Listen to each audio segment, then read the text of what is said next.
Les contrats nous obsèdent. Nous en concluons sans cesse, sans toujours savoir où ils nous mènent. Gaz, électricité, GSM, mariage, assurance, hypothèque, conditions d'utilisation des services en ligne. Ces tas de mini-cadenas qu'on aimerait oublier, mais qui se rappellent à nous, à chaque prélèvement sur notre compte bancaire. Et n'oubliez pas de signer pour votre concession funéraire, s'il vous plaît. Ça fait un bail qu'on ne lit plus les petits caractères, parce qu'on ne les comprend plus, parce qu'on a la flemme, ou parce que leurs rédacteurs ont pris le pouvoir. Avec notre consentement. Que celui qui n'a jamais cliqué sur « Tout accepter » sans broncher avant d'utiliser une appli, lève la main. Notre société est malade de ces contrats qui nous régissent autant qu'ils nous échappent. Bonjour à toutes et à tous. Bienvenue dans ce second épisode de Green Mirror qui va parler des contrats. Je pense que vous l'aurez deviné. Donc, ce que vous venez d'entendre, en fait, c'est un extrait de l'édito paru dans le magazine Médor l'année passée. Et là, c'était en fait une introduction pour leur dossier autour de Franquin et des contrats qu'il a conclus et qui l'ont privé en fait de ses droits d'exploitation au niveau des personnages qu'il avait créés, dont Gaston Lagaffe. Donc, ça me paraissait être une bonne entrée en la matière parce que ça démontre bien qu'on est entouré de contrats, hein, qu'on le veuille ou non, et que c'est pour le meilleur ou pour le pire. Bon, alors ici, évidemment, on ne va pas parler de bande dessinée, mais on va plutôt parler de contrats dans le domaine de l'énergie et de l'eau parce que c'est un webinaire donc, organisé par Tweed. Et donc, pour rappel, hein, très brièvement, Tweed, c'est une association qui a une quinzaine d'années et qui est maintenant organisée en deux clusters distincts. Il y a le cluster Tweed pour l'énergie et le cluster H2O pour l'eau. Jusque-là, c'est bien logique. Et donc, en fait, on couvre une douzaine de filières donc, qui ont trait à l'énergie durable, à l'environnement et à l'eau. Et alors, pour les filières qui sont plus matures, elles sont organisées en écosystèmes. Donc, c'est pour ça qu'on a Ceracle pour les communautés d'énergie, H2Hub pour l'hydrogène, Itonet pour tout ce qui est chaleur et réseau d'énergie thermique. Et puis, on a aussi Circular Wallonia pour la circularité dans le domaine de l'eau. Puis, on organise toute une série d'actions, d'activités, d'événements autour des métiers et des services du cluster que vous voyez à votre droite. Mais je n'en dis pas plus sur Tweed, hein, vous pourrez trouver des infos sur Internet. Et passons directement dans le cœur du sujet, donc les contrats. Donc, on a décidé ici de parler de deux types de contrats qu'on commence à retrouver dans le domaine de l'énergie et de l'eau à des degrés variables. Il y a d'abord le smart contracting, donc les contrats intelligents. Et là, ce sont des protocoles informatiques qui, en fait, automatisent et sécurisent lorsque les conditions prédéfinies à l'avance sont réunies. Donc, normalement, c'est pour un gain en efficacité et en sécurité. Donc, ça, c'est géré aussi par la blockchain. Et puis après, on a la partie plus contrat, comme on l'entend habituellement, qu'on appelle Power Purchase Agreements. Donc ça, c'est ici, dans ce cas-là, c'est un contrat d'achat d'électricité entre un producteur d'électricité verte et un acheteur de cette électricité. Alors, ça peut être un PPA physique ou alors virtuel. Là, il s'agit juste d'un contrat financier. Vous en saurez bientôt un petit peu plus. Et puis après, maintenant, donc ces contrats d'achat d'énergie, en fait, commencent à arriver pour la chaleur, notamment en géothermie. Et puis peut-être que ça viendra pour l'eau, qui sait. Donc, voilà le programme que nous vous avons concocté. Donc, d'abord, Simon Huitendal, CEO de Ionix, va vous parler des smart contracts et vous exposer un peu ce qui nous attend, pour le meilleur et pour le pire. Ensuite, on a tout ce qui est en lien avec les PPA par Louis Langeroth, Managing Director d'AIA. Et puis, on passera à la partie chaleur et même plus géothermie avec Philippe Dumas, secrétaire général de l'EGEC, l'European Geothermal Energy Council. Et puis après, Jean-Jacques Graff, président de l'Association française des professionnels de la géothermie. Et enfin, on terminera par l'eau, où là, en termes de contrat, en termes d'aspect contractuel, c'est un petit peu moins avancé que l'énergie, mais il y a quand même des choses à dire. Et c'est Loïc Barre, CEO de Pinom, qui nous en parlera. Alors, vous pouvez poser toutes vos questions via le chat box. On prendra les questions après les présentations ou alors en fin de webinaire. Et c'est mon collègue Renaud à côté de moi, que vous ne voyez pas, qui s'en occupera. Donc, la présentation est enregistrée et vous aurez les slides demain avec le feedback de l'événement. Voilà, je vais tout de suite demander à Simon de... J'arrête le partage et je vais lui demander de partager son écran et de prendre la parole. Bonjour, merci Louise, bonjour à tous. Voilà. Est-ce que c'est bon de votre côté? Oui, super, merci. Ok, parfait. Donc voilà, je me présente, je suis Simon Uttendal, je suis le CEO de la société Ionix, qui est une société qui est active dans tout ce qui est aspect technologique, vraiment la brique technologique qui va permettre de développer des solutions métiers sur mesure. Mais j'ai aussi un deuxième rôle qui est de vice-président au sein de l'Infopôle, et justement, c'est un petit peu dans ce cadre aussi que je viens, on va dire, ouvrir un petit peu les yeux et les esprits sur le pouvoir de la technologie, mais aussi potentiellement ses dérives. Donc, on va commencer tout de suite par le sujet qui nous intéresse, c'est-à-dire les parties smart contract et la blockchain. Alors, je ne sais pas comment tout le monde se situe par rapport à ces deux notions qui sont a priori qu'on entend un peu de plus en plus, mais qui ont des dessous technologiques assez complexes. Mais qu'est-ce que ça peut entraîner? Voyons tout de suite. Voilà, on se trouve ici en juillet 2032, bienvenue dans le futur, et effectivement, la une des journaux, c'est Le peuple a soif, la Wallonie débranche. C'est terminé. La technologie, on n'en a plus envie. Qu'est-ce qu'on a fait pour en arriver là? Tout d'abord, évidemment, ça part d'une bonne intention dans le secteur de l'eau, tout à fait théorique, évidemment.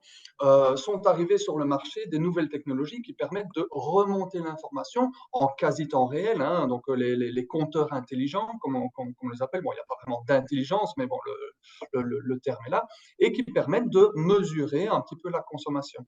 Et donc, en juin 2026, la Wallonie impose le compteur d'eau connecté pour une meilleure gestion de l'eau de manière intégrée, autant pour l'approvisionnement, mais aussi pour tout ce qui va être le rejet des eaux usées, notamment par les citernes d'eau de pluie, par les égouts, etc., pour essayer de mieux qualifier, de mieux quantifier, mais aussi derrière de pouvoir dimensionner les stations d'épuration, mais aussi les stations de pompage de manière efficace pour une gestion intégrée beaucoup plus optimale et en phase par rapport aux réalités qu'on connaît sur notre territoire.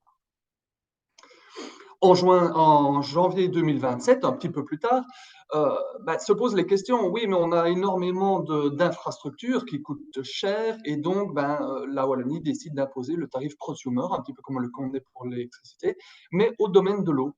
Donc, en fonction de la quantité d'eau qu'on va rejeter, la quantité d'eau qu'on va consommer, à quel moment dans la journée, eh bien, effectivement, il va y avoir une tarification qui va se faire.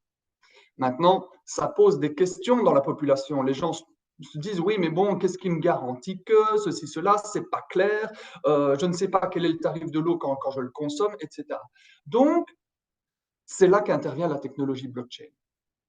La technologie blockchain est relativement connue maintenant, on est en mai 2027, et donc il existe des tas d'acteurs qui sont sur le marché et qui permettent de déployer en masse ces technologies qui va permettre de simplement assurer une traçabilité presque inviolable et que tout le monde peut vérifier. Donc avec aussi une transparence.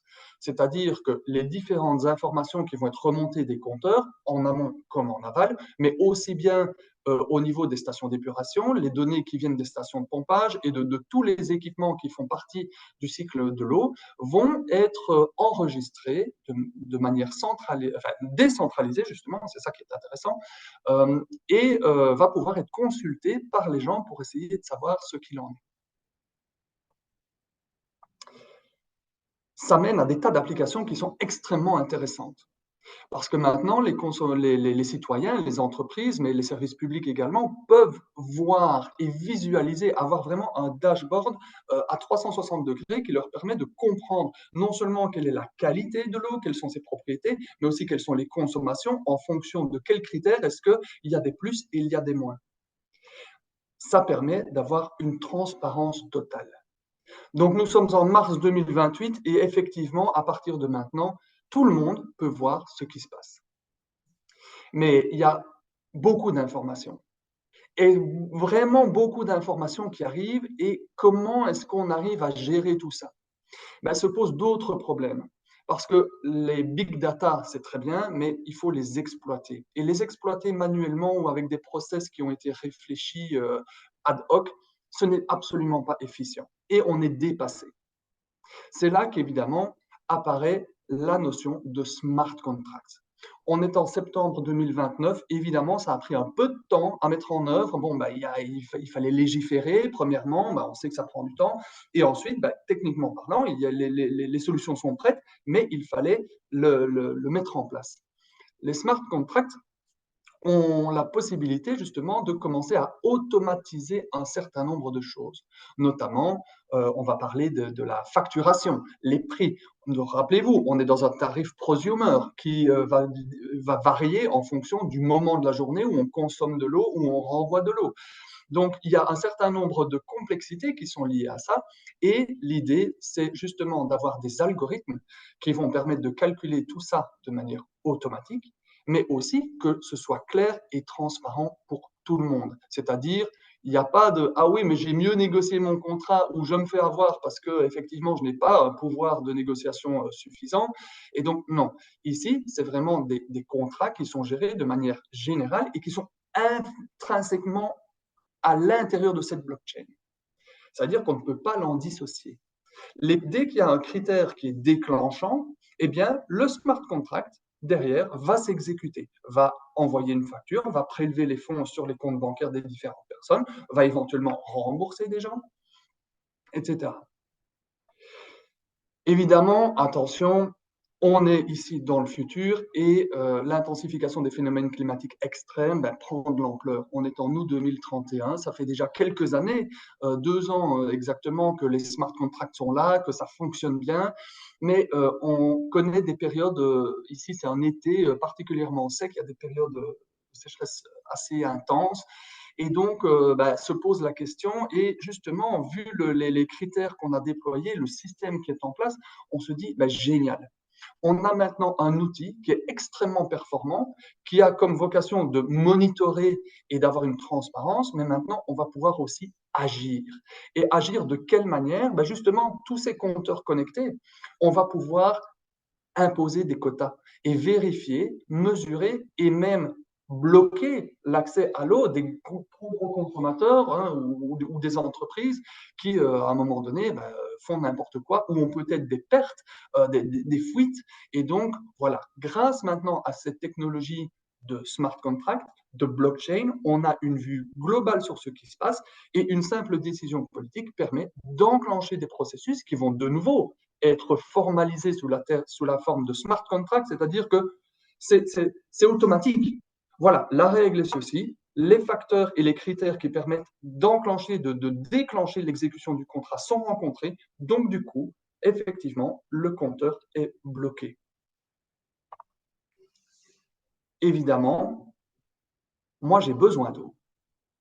Qui est un quota et qui n'en est pas, mon compteur est bloqué. Qu'est-ce que je fais? Comment est-ce que je fais même pour pouvoir me laver? Ah oui, mais tiens, effectivement, j'avais oublié de recharger mon compte en banque. Donc, du coup, après la deuxième facturation, eh bien, à distance, de manière automatique, mon compteur s'est bloqué. Et ça, évidemment, je n'ai plus la main. Qui a la main? Finalement, tout le monde est personne. La blockchain est décentralisée, elle est généralisée, elle est transparente. Donc, tout le monde a accès à cette information lorsque vous consommez, mais aussi lorsque vous ne consommez pas. Grâce à l'IA, maintenant, des algorithmes tournent et analysent cette blockchain qui est publique et qui sont capables de déterminer si vous êtes parti en vacances, parce qu'on voit qu'il n'y a plus de consommation d'eau le matin quand vous prenez votre douche. Finalement, tout ça, eh bien, on a été peut-être un petit peu trop loin. En juillet 2032, on se rend compte que là où la technologie au service de l'humain est devenue un petit peu la technologie qui asservit l'humain. Voilà un petit peu un portrait rapide des dérives, des potentiels dans un contexte de Green Mirror.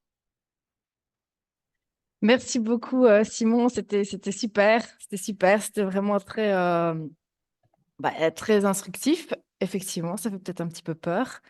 Mais ce que je retiens, moi, c'est que oui, la blockchain a du bon, hein. Ça peut permettre certaine transparence, fiabilité, la sécurité, etc. Mais ça peut aussi mener à des extrêmes parce qu'on peut perdre la main. Euh, eh bien, on va passer à la suite. Je pense pas que ce soit nécessaire que je partage mon écran. Je vais tout de suite demander à Louis de se connecter. Et donc là, Louis va nous parler d'un autre type de contrat qui, lui, fait moins appel à l'intelligence artificielle. Quoique, hein, il y a aussi toute une partie virtuelle dans les pipiers.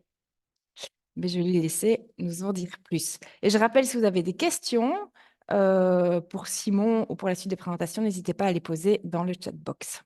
Merci.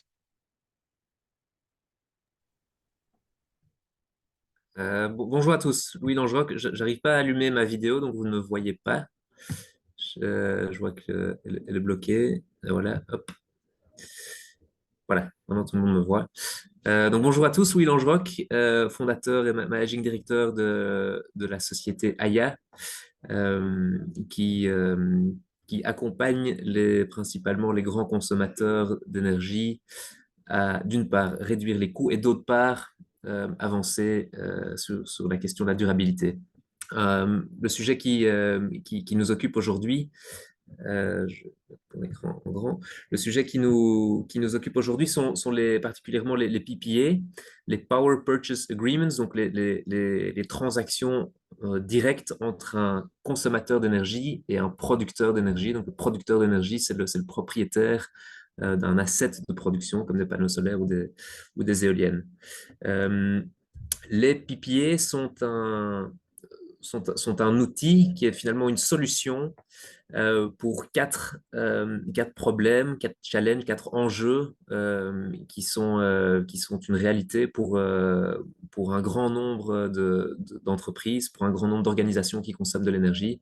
Rapidement, les points que je vais parcourir dans cette présentation sont d'abord, mais quels sont ces quatre enjeux pour lesquels les PPA sont finalement la meilleure solution?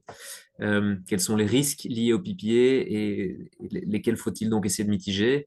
Un aperçu rapide de la checklist commerciale, ou donc la checklist, finalement, les éléments, les paramètres à prendre en compte dans une négociation commerciale. Si on veut concrétiser un PPA, mais qu'est-ce qu'il faut finalement aller regarder, aller fouiller, creuser, et sur quels éléments est-ce qu'il faut prendre position?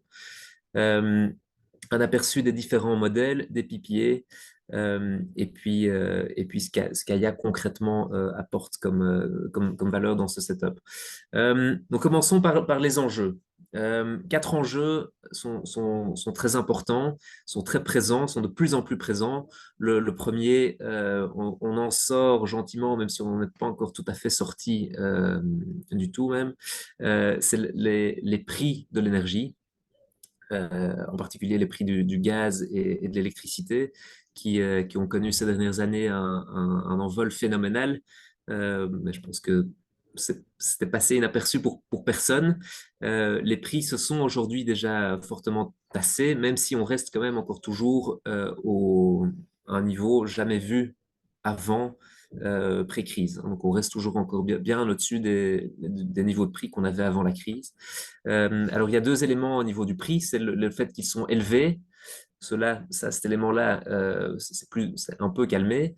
Par contre, la volatilité des prix, donc les mouvements dans une journée sur une courte période, cette volatilité-là, pardon, reste extrême. Celle-là reste pratiquement inchangée de ce qu'on a vu pendant la crise. Donc, il y a non seulement le fait qu'ils sont hauts, mais aussi le fait que les prix sont très volatiles. Donc, ça, c'est un premier enjeu auquel il faut faire face en tant qu'organisation, en tant que consommateur d'énergie, c'est cette volatilité et ces prix élevés. Un autre élément, un autre enjeu important, c'est évidemment tout ce qui est tout ce qui est le caractère vert, le caractère durable d'une activité, et donc également le caractère durable de l'énergie qui est utilisée pour pouvoir finalement réaliser, mettre en œuvre cette activité et du coup la réduction du carbone, de l'émission du carbone. L'additionnalité est un élément très important également. L'additionnalité, ça veut dire en fait qu'on additionne une nouvelle production, on rajoute de la nouvelle production renouvelable plutôt que d'exploiter celle qui est déjà là. Pour beaucoup d'entreprises, ça devient un enjeu, c'est un réel paramètre, un réel élément, dimension d'une politique d'énergie, d'une politique de durabilité, de contribuer à cette additionnalité. Donc, pas seulement de consommer le verre qui est déjà là, mais de mettre en œuvre des nouvelles initiatives qui vont augmenter la production de l'énergie verte.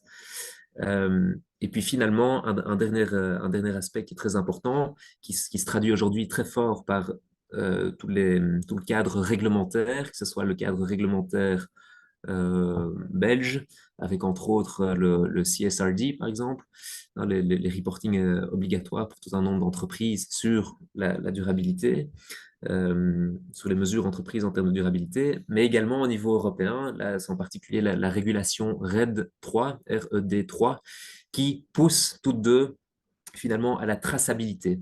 Et donc la preuve que l'énergie qui est utilisée est effectivement verte, mais en plus d'être verte, est plus ou moins locale. Aujourd'hui, le local se limite au réseau de transport. En Belgique, il n'y a qu'un réseau de transport. Donc, mais donc la source de l'énergie étant la technologie, l'énergie, l'endroit où elle se trouve, et également dans le temps, la simultanéité.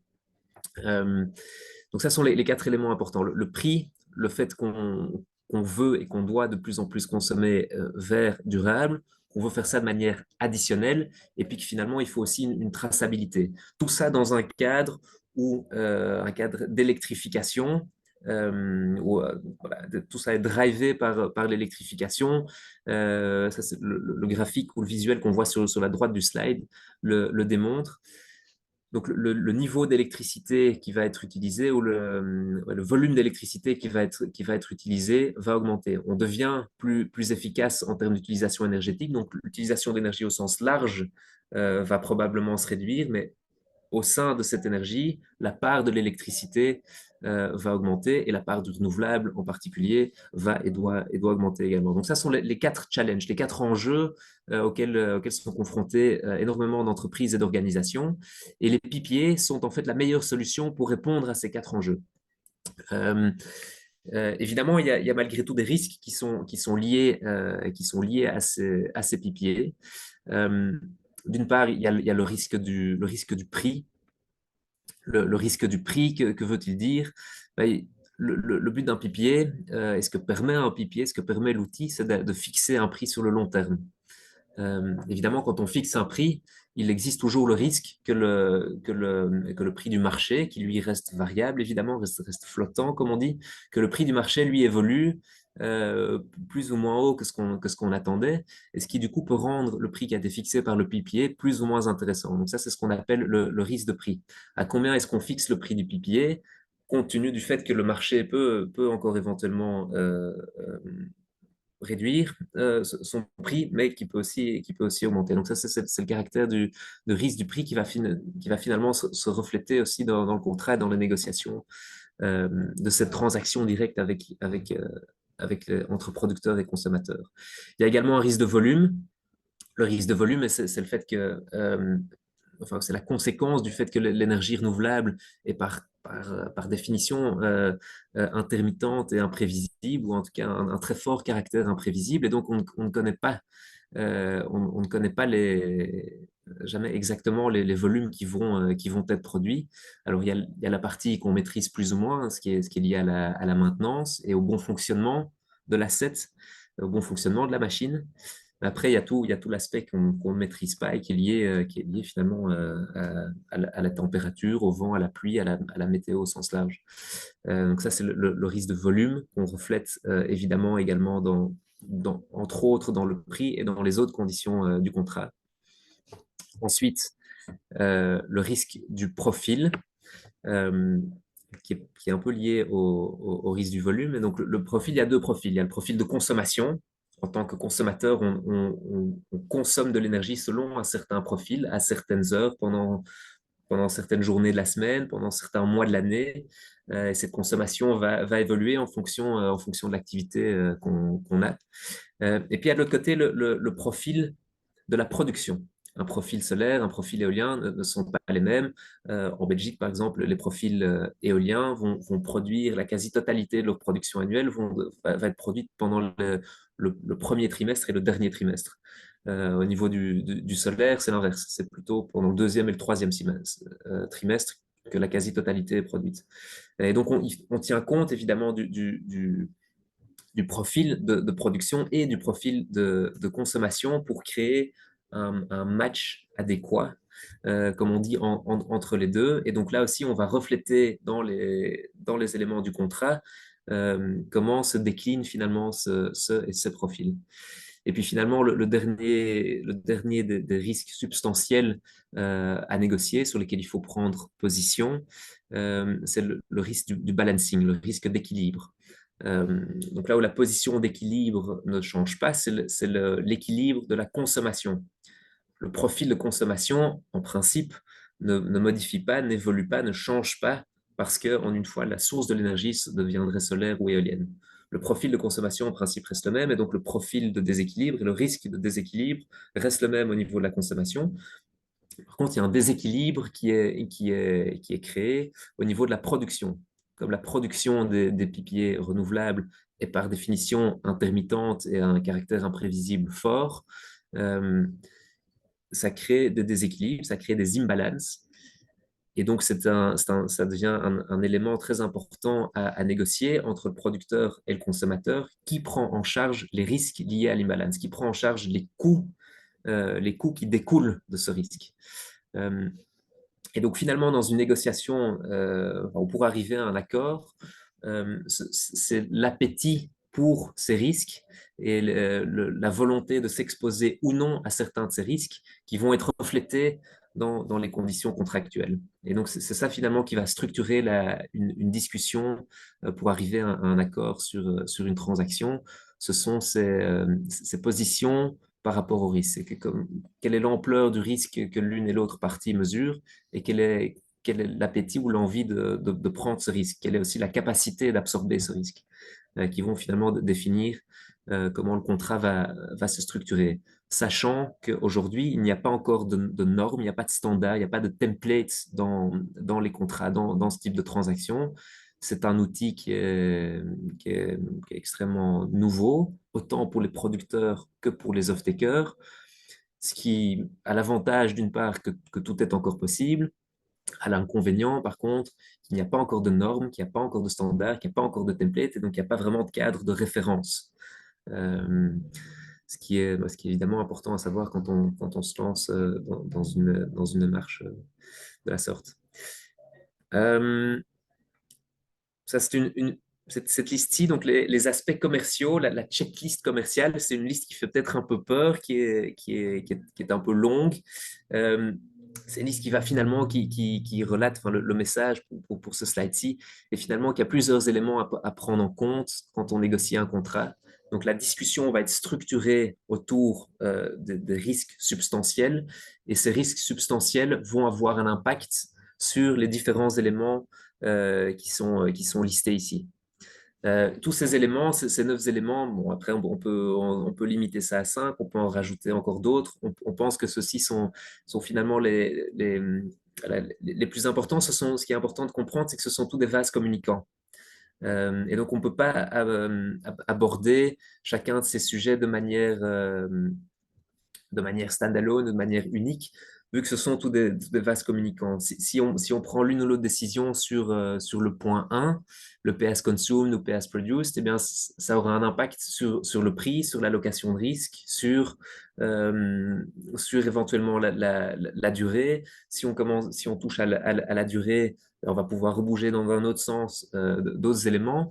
Et donc, ce qu'il faut bien comprendre, c'est que ce sont des contrats avec des blocs, mais ces blocs sont tous des vases communicants. Et donc, il faut trouver tout l'enjeu, tout l'objectif et d'atteindre un équilibre au niveau de ces différents éléments pour avoir un outcome, pour avoir un résultat qui est juste et qui est raisonnable pour les différentes parties. Et donc, ça demande une certaine expertise, une certaine granularité, une certaine finesse pour justement pouvoir équilibrer ces différents éléments. Un manque d'expertise rapidement résulte en blocage. S'il y a des incompréhensions sur l'impact de tel ou tel élément, ça va rapidement résulter dans un blocage. Donc, c'est important d'amener dans une discussion suffisamment d'expertise pour pouvoir agir de manière correcte, raisonnable, réfléchie sur ces différents éléments qu'on va finalement retrouver dans un contrat et qui vont permettre d'avoir, une fois que le contrat est signé, d'avoir une relation sereine et équilibrée qui n'est pas remise en question à chaque fois que le marché change, parce qu'évidemment, le marché change, bouge, évolue. Comme dit au début, le marché reste très volatile et l'attente est que cette volatilité reste. Et donc, pour éviter d'avoir une atmosphère de tension ou de remise en discussion à chaque fois, il est important d'atteindre un équilibre serein et réfléchi sur ces différents éléments. Peut-être pour rentrer maintenant dans le vif du sujet, bon, on a beaucoup parlé du cadre, du contexte, hein, il y a certains enjeux, pratiquement tout le monde y est confronté. Les PPA sont la meilleure solution pour ces enjeux. Pour la partie prix, ben, ça permet de le fixer et en plus à long terme.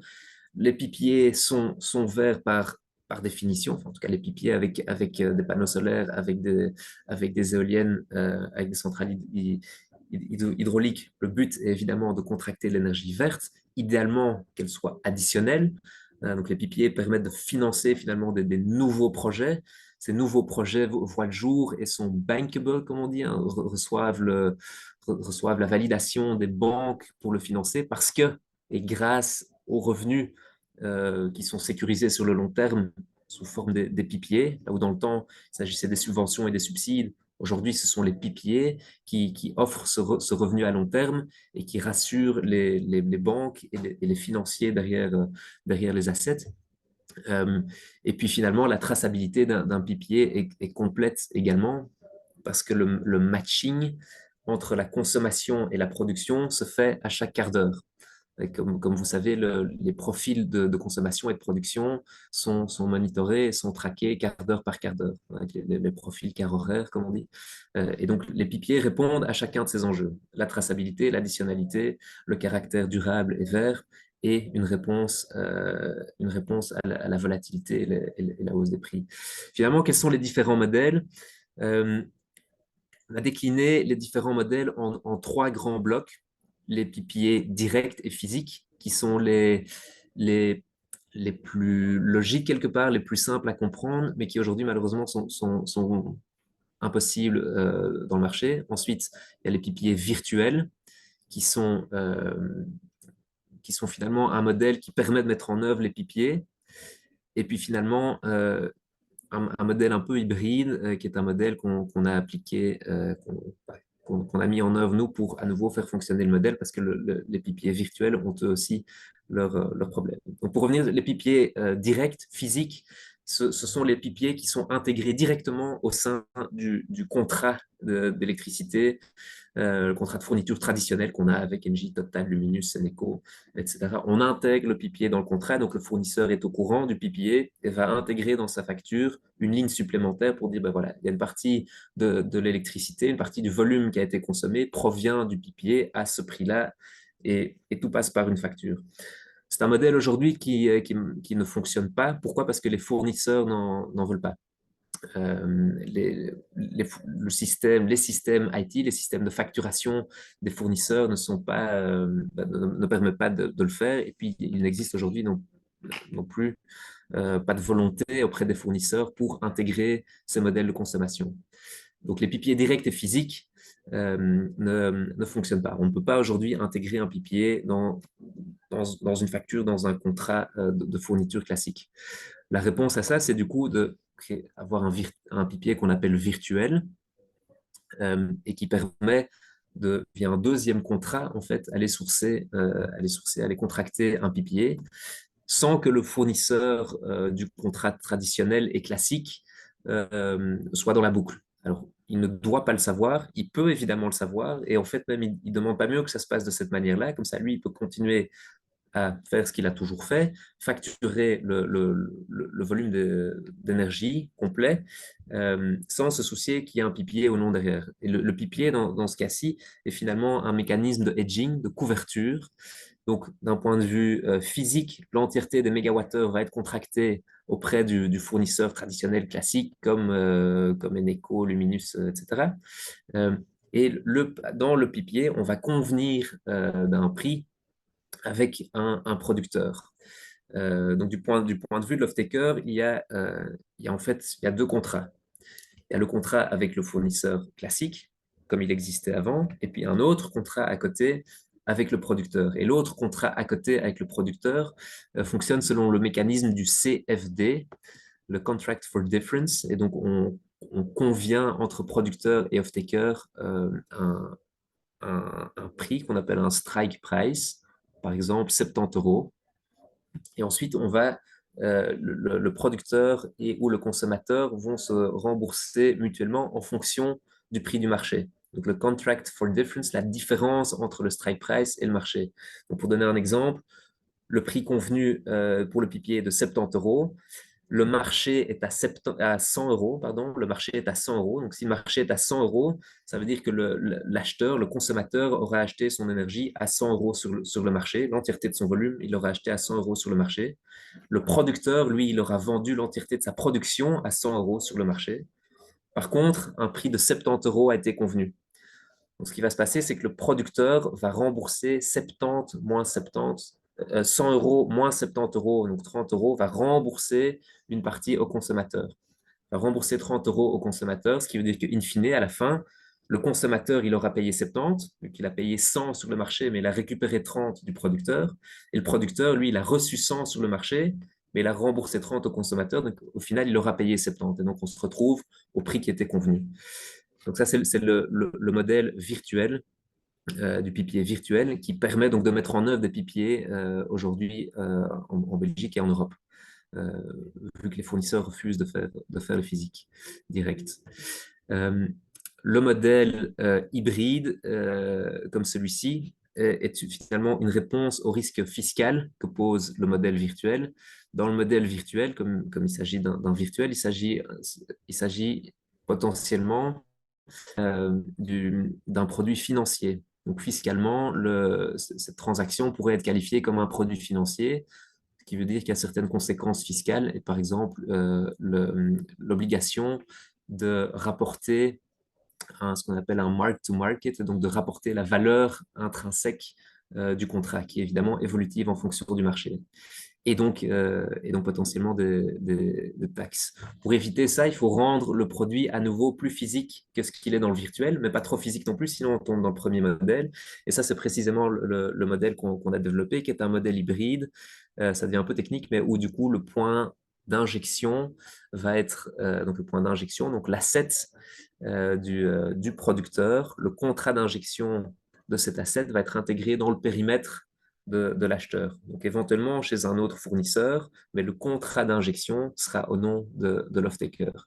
Ce qui permet du coup d'éviter de se retrouver dans le PPA direct qui est impossible, mais qui évite également de se retrouver dans le PPA virtuel qui a finalement un risque fiscal fort associé. Donc ça, c'est le modèle qu'on recommande, qu'on privilégie et qu'on a aussi mis en œuvre déjà auprès de plusieurs clients dans le cadre de notre approche holistique. Alors, rapidement, comment est-ce qu'on intègre ce PPA? Parce qu'évidemment, un PPA ne peut jamais couvrir 100% du besoin. Un PPA va couvrir 30, 40, 50% du besoin typiquement, mais pas plus. Et donc, il y aura tout le temps un contrat à côté qui sera nécessaire. Évidemment, tout est connecté. L'énergie et les contrats traditionnels auprès des fournisseurs classiques, la production qu'on a pu développer ou qu'on peut développer sur son propre site, les panneaux solaires, les éoliennes, les cogètes, les batteries qu'on peut installer sur ses propres sites, et puis finalement la production renouvelable qu'on ne peut pas installer sur les propres sites, mais qu'on peut contracter directement auprès des producteurs. Et ces trois dimensions traditionnelles, on-site et puis off-site avec les PPA, sont toutes interconnectées.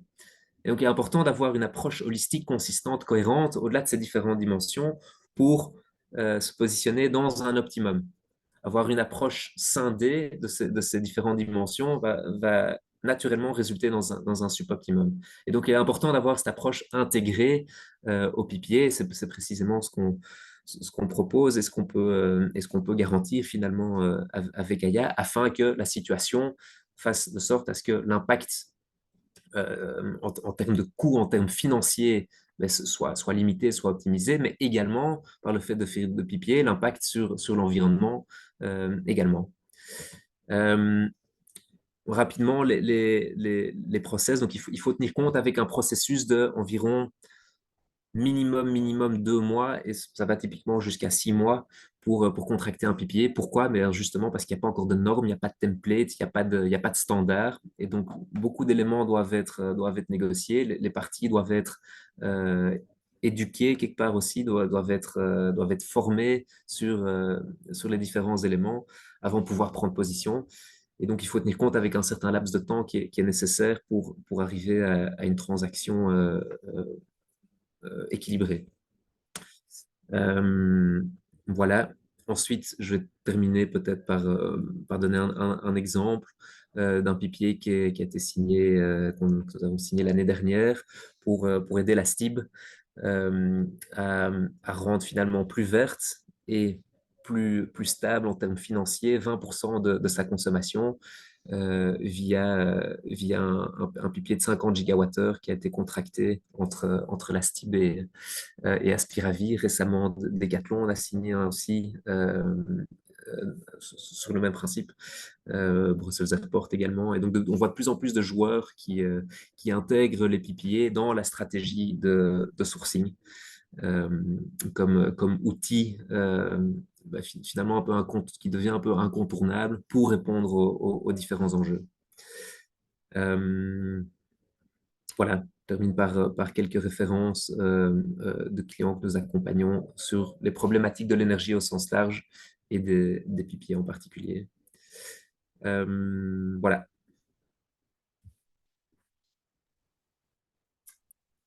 Merci. Hop, je prends le micro si tu veux. Merci Louis, c'était très clair. C'était vraiment très clair et très technique aussi en même temps, donc assez complet. On a plein de questions qui se sont posées, on a reçu des questions par email aussi. Il y en a juste une que Simone a posée dans le chat, donc on va peut-être la prendre juste maintenant, celle-là. Ouais. Donc, je sais pas si tu as accès au chat ou pas, mais en gros, ce qu'il demande, c'est est-ce qu'il y a des normes européennes par rapport au PPA, par exemple, qui permet de connecter une entreprise belge à une centrale PV en Espagne? Donc, c'est quelque chose de très précis. Je ne sais pas si tu peux peut-être aborder Oui, ça. je peux répondre rapidement. Donc, il y a absolument des normes européennes. Si vous voulez vous plonger dans la régulation, c'est la régulation RED 3, RED 3, qui finalement impose, enfin, l'élément substantiel de cette régulation, cette réglementation, c'est la traçabilité.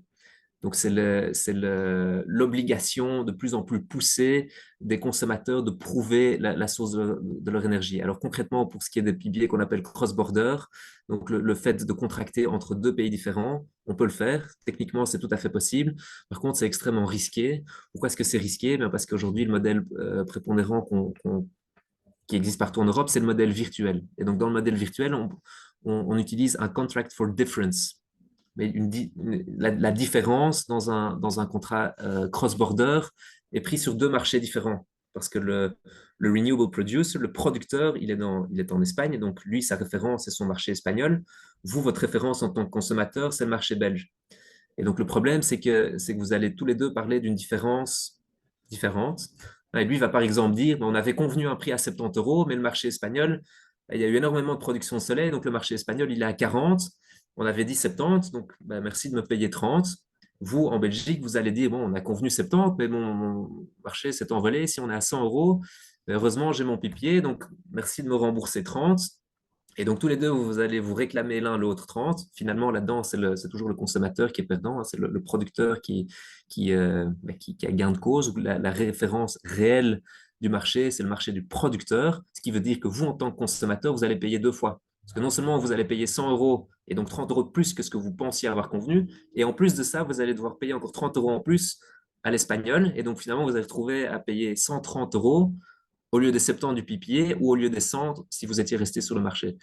Donc, les PPA cross-border sont extrêmement risqués parce que la situation sera typiquement tout le temps dans ce cas-là, où le marché du producteur va être plus bas et le marché du consommateur va être plus élevé. Donc, le scénario où c'est le consommateur qui va payer deux fois sera le scénario prépondérant. Donc, c'est quelque chose qu'on ne recommande pas ou qui est extrêmement risqué. Il faut en tout cas être très conscient du risque. Donc, ça va plus loin qu'uniquement acheter des garanties d'origine. Il y a un réel risque financier aussi. C'est un peu technique aussi, j'espère que ça répond à la question. Mhm. Merci, merci Louis. Il y a d'autres questions qui sont arrivées. On va les prendre en fin de webinaire pour avancer et pour pouvoir aussi parler de tout ce qui concerne la chaleur. Parce que là, on se rend bien compte avec les pipiers qu'il faut un cadre et c'est ce qui est en train de se concrétiser pour la chaleur. Donc, je vais demander à Philippe Dumas de prendre la main sur l'écran. Donc, Louis, si tu peux arrêter ton partage d'écran. Oui, pardon. Ouais. Voilà, super. Et alors, je vais tout de suite laisser Philippe parler donc, du cadre légal qui est en train de se construire autour des HPA et plus au niveau de la géothermie. Merci. Merci Louise pour l'introduction. Je pense que vous voulez voir ma présentation en ligne. Oui. Et merci Louis, une belle transition que tu nous as fait là sur exactement le risque financier en fait. Donc en fait, la principale différence entre la chaleur et l'électricité, comme vous l'avez compris, c'est avec lui, c'est que l'électricité, effectivement, il y a le réseau local, le réseau national, le réseau européen, ça peut se transporter. La chaleur, beaucoup plus compliquée, à moyenne haute température, on peut faire 10 km et on transporte chaleur, mais pas beaucoup plus. Alors, on va faire une présentation un peu en tandem avec Jean-Jacques Graff. Et je voudrais d'abord remercier Jean Graff. C'est son idée, en fait. Ce Heat Agreement, aujourd'hui, il nous a donné l'idée. Nous, on a fait le lobbying pour qu'il soit dans la directive RED 3, qui a été mentionnée par Louis, dans un cadre réglementaire, mais c'est Jean-Jacques qui avait eu cette idée. Et il présentera ça dans un cadre de projet qu'il a en tête en France. Alors, au niveau du cadre légal, il faut distinguer le Heat Agreement avec ce qui est fait traditionnellement dans l'efficacité énergétique, des contrats de performance énergétique, qui sont aujourd'hui aussi des contrats de performance énergie et de carbone, qui visent à réduire la consommation de l'industrie et du secteur tertiaire. Ici, on va regarder plus l'aspect fourniture de chaleur. Alors, pourquoi est-ce que nous, dans la géothermie, on arrive ça en détail? Parce qu'on a différentes technologies qui nous permettent aujourd'hui de fournir de la chaleur à différents types d'acteurs. On peut fournir de la chaleur à des petits bâtiments, à des bâtiments tertiaires, à des réseaux de chaleur et de plus en plus au secteur industriel et agricole. Comme vous voyez sur les chiffres, aujourd'hui, on fournit déjà de la chaleur à plus de 16 millions d'habitants en Europe. Au-delà de ça, on fournit aussi l'électricité. Donc, c'est cet aspect de fourniture de chaleur à différents degrés, avec différents types de demandes, avec différents nombres d'heures de demandes par an, qui fait qu'on a besoin, nous, en géothermie, pour développer des projets, d'avoir une garantie qu'on pourra vendre cette chaleur. Comme vous voyez aussi sur la géothermie, aujourd'hui, on a une ressource qui existe dans tous les pays européens, mais avec différentes températures dans le sous-sol. Donc c'est ça aussi qu'il va falloir voir aussi, c'est quel niveau de température va être demandé par le contractant, par l'acheteur de chaleur, et voir comment aussi, avec des nouvelles technologies comme les grosses pompes à chaleur, les pompes à chaleur grande température, on va pouvoir aussi jouer sur le fluide géothermique pour avoir la température demandée. Quand on parle de géothermie, je pense que ça doit être clair pour beaucoup de vous. Aujourd'hui, beaucoup d'entre vous, aujourd'hui sur des marchés matures comme le marché français, c'est une source compétitive. D'accord ? Ça, c'est une étude faite par l'ADEME en 2019, donc avant la crise qui a été mentionnée avant, la crise du prix de l'énergie, essentiellement électricité et gaz. Mais déjà en 2019, dans le bassin parisien, un réseau de chaleur profonde était 3 fois moins cher qu'une chaudière gaz sur un bâtiment tertiaire. Quand on parle de géothermie, un des sujets importants qu'on a dans le financement, c'est qu'on est très demandeur en capitaux au départ du projet. Oui, un projet de géothermie, si on prend typiquement un projet avec deux puits, un puits de production, un puits de réinjection, avec une PAC, pour une taille de centrale de 10 mégawatts. On va couvrir environ 10 000 habitants.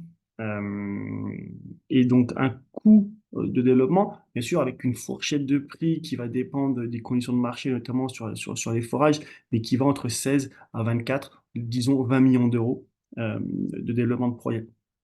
Ce capital, il peut être développé par le développeur s'il y a une garantie ensuite d'avoir un acheteur.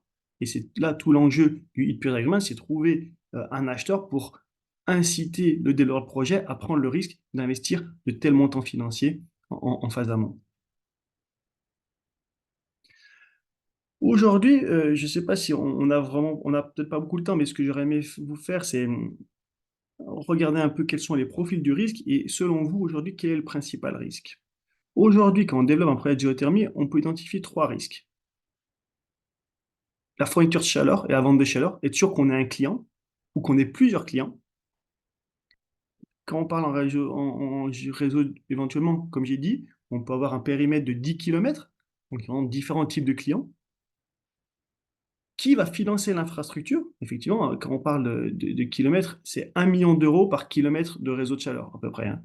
Donc, qui va financer cette infrastructure? Est-ce que c'est le développeur du projet de géothermie ou si c'est un autre développeur qui va s'occuper de développer le réseau?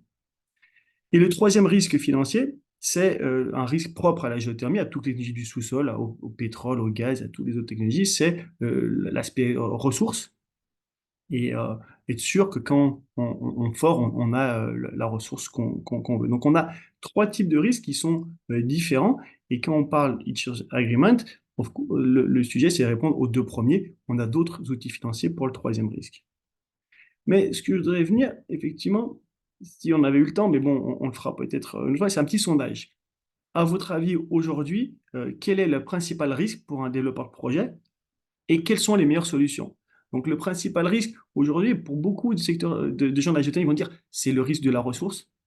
Mais finalement, avec une réflexion longue, on va dire non, c'est peut-être plus le risque de ne pas trouver le client ou que le client se déconnecte du réseau et on n'ait pas les revenus financiers pour pouvoir avoir une économie sur son projet.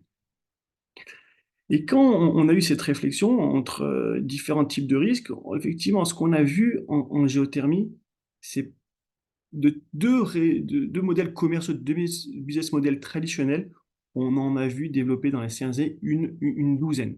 Et effectivement, tous les développeurs de projets sont en train de réfléchir comment avoir une meilleure approche commerciale pour développer les projets. L'assurance risque de la ressource existe déjà dans plusieurs pays en Europe. En Belgique, uniquement sur la partie flamande, pas encore sur la partie wallonne, mais je sais qu'on avait discuté à Namur lors de la réunion TWID. Il y a aussi des réflexions ici pour la Wallonie, mais ça existe en France, ça existe aux Pays-Bas, ça existe en Allemagne, ça existe en Suisse, donc dans beaucoup de pays, il y a une assurance risque. Et le contrat à long terme de Heat Purchase Agreement. Alors, si Louis a présenté pour l'électricité deux grands. Alors, quoi, bien sûr, il y a des systèmes hybrides, mais un système virtuel, un système physique.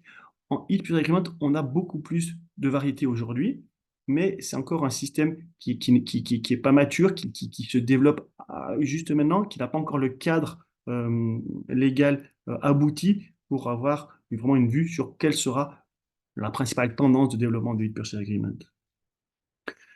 Je ne vais pas aller dans le détail sur les business models traditionnels, puisque ça sera plus à Jean-Jacques de présenter ce cas qui est quand même le cas français, mais traditionnellement, on avait soit une municipalité, généralement en Allemagne, un Stadtwerke, qui prenait en charge le développement du sous-sol, de la surface et de la vente de chaleur. D'autres systèmes étaient plus public-privé, où la municipalité déléguait sur un contrat à long terme le développement partiel ou total du projet et aussi la vente de chaleur aux différents clients. Donc ça, c'était les deux schémas traditionnels. Aujourd'hui, vous avez mentionné une douzaine, je ne vais pas aller dans tous les détails, mais nous, on les résume en 5 développements commerciaux, de modèles commerciaux pour développement de projet. C'est les partenariats publics-privés avec une société mixte locale, le cas français, et je pense que Jean-Jacques le développera. Un découplage du modèle de développement entre le sous-sol et la surface, ce que je vous ai dit, donc 2 risques, le risque sous-sol et le risque infrastructure vente de chaleur. Et on voit ça typiquement, c'est le grand projet que développe Inargi à Aarhus au Danemark, avec un contrat à long terme. L'autoconsommation. L'autoconsommation, aujourd'hui, différents modèles. Jean-Jacques était le pionnier du système à Rittershofen, donc, mais je vais le laisser le mentionner. Mais on voit aux Pays-Bas, notamment, les serres agricoles, donc avec différents modèles, soit un série qui fait son puits à lui-même, et pour son consommation, donc c'est de l'eau pure autoconsommation, il développe, il finance le puits de géothermie et il chauffe sa serre agricole. On voit différents séristes demandant à un développeur de développer un projet pour ensuite fournir à différents séristes le projet, etc., et la chaleur, etc. Donc, on voit différents modèles d'autoconsommation, mais aussi avec une part de contractualisation dans la fourniture de chaleur. Et j'oublie pas de mentionner, bien sûr, Pharmaceutical Janssen en Flandre, qui a eu aussi cette approche-là d'autoconsommation, donc de financer son puits pour chauffer son campus en Flandre. Un autre modèle, c'est l'approche de portefeuille de projet, c'est-à-dire qu'au lieu de développer un seul projet de géothermie, on en développe plusieurs, ce qui permet aussi d'avoir une mutualisation du risque, puisqu'en ayant un portefeuille de projet, on peut un peu plus mutualiser le risque. Et le dernier sujet que je mentionnais, c'est le comité de l'énergie. On en parle essentiellement de l'électricité, mais ça commence à arriver dans la chaleur et c'est important pour la chaleur. Ça peut être des consommateurs qui se mettent ensemble pour une communauté de l'énergie, mais aussi aujourd'hui, on a vu en Allemagne des villes, donc plusieurs villes, qui à elles seules ne peuvent pas avoir un réseau de chaleur, mais contractent un développeur de chaleur pour fournir la chaleur à ces différentes villes. L'assurance risque, je l'ai mentionné brièvement, je ne vais pas aller dans le détail parce que je vois qu'on est un peu juste en temps. Sur la ressource, ça existe, ça marche bien, on a un retour d'expérience très très important. Mais focusons-nous maintenant sur le Heat Purchase Agreement. C'est à peu près le même schéma qui a été présenté sur le Power Purchase Agreement. Effectivement, on parle d'un contrat de vente de chaleur à long terme entre un opérateur de géothermie et un ou plusieurs clients. L'avantage qu'on a en géothermie, c'est qu'en fait, même si le fluide, l'eau géothermique est utilisée pour un client, la température du fluide est assez importante pour fournir la chaleur à un deuxième client. On appelle ça une utilisation en cascade, ça existe déjà. Effectivement, chaque utilisateur n'a pas besoin de la même température. En géothermie, si on commence à 150, on peut ensuite aller à 120, à 100, à 80, à 60 et avoir une multitude de clients. Et c'est là l'intérêt d'un Heat Purchase Agreement, c'est ce que Jean-Jacques nous avait soufflé l'idée, effectivement, c'est de pouvoir avoir un contrat de vente de chaleur pour initier le développement d'un projet.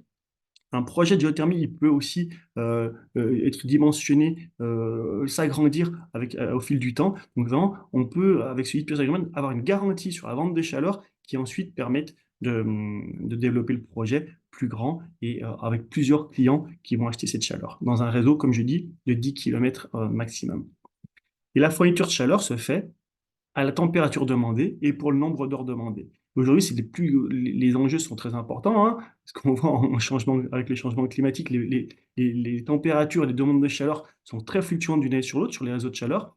Et donc, un Heat Purchase Agreement donnerait une garantie aussi pour le développeur d'avoir une vue à long terme. Brièvement, le cadre européen,